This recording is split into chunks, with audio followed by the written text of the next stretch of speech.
Welcome to Coffee Break, 5 minutes with God, 5 minutes in the Word of God, 5 minutes designed to taste and see that the Lord is good. Today we're in Proverbs chapter 17, beginning in verse number 1, where God says, "Better is a dry morsel and quietness therewith than an house full of sacrifices with strife." It is a sad thing when a couple or a family sit down to eat supper together, even if they have a table full of food, delicious food,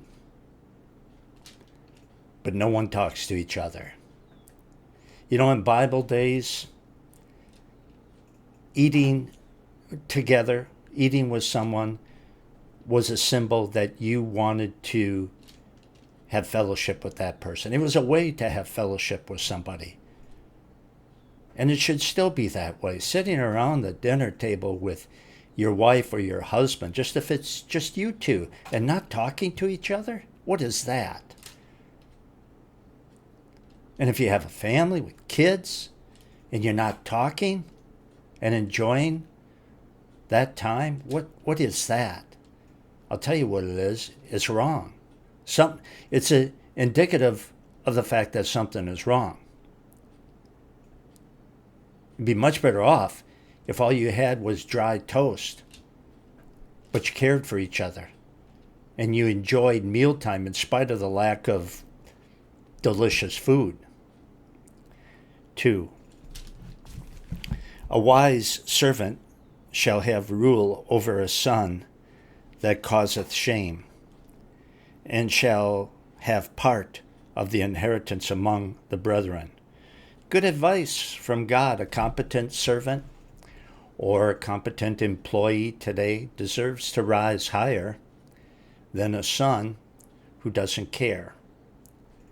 And if a leader is smart, he's going to promote a hired hand who is competent and who tries over a relative who is just a goof-off.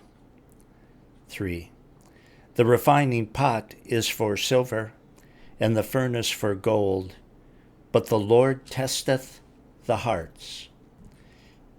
You know, a hot crucible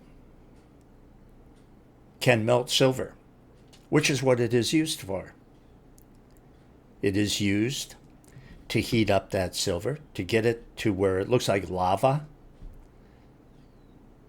in order to separate all the impurities from the silver. Because when you melt silver, any impurities that might be lodged within that silver will rise to the surface. And then you can just scrape the impurities off and you're left with pure silver.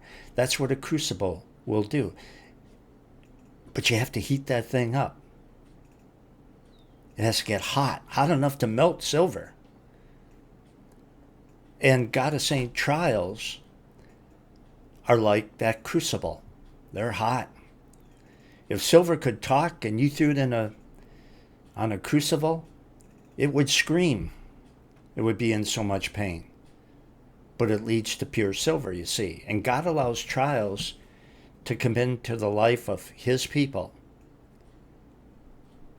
Now, those trials do not necessarily mean that you are out of God's will in some area.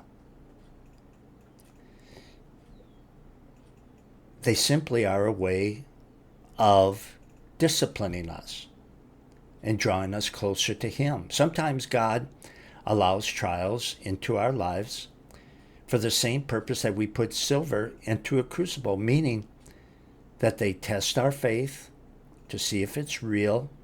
Or are you going to turn away from Jesus when times get rough? That's one reason for a trial. But in the process of testing our faith, that draws closer to God as we fall on our knees and pray for strength and help. You know, it's true, right? You probably pray more when you're going through hard times than when everything is going great. But it strengthens your faith. That's the purpose of it.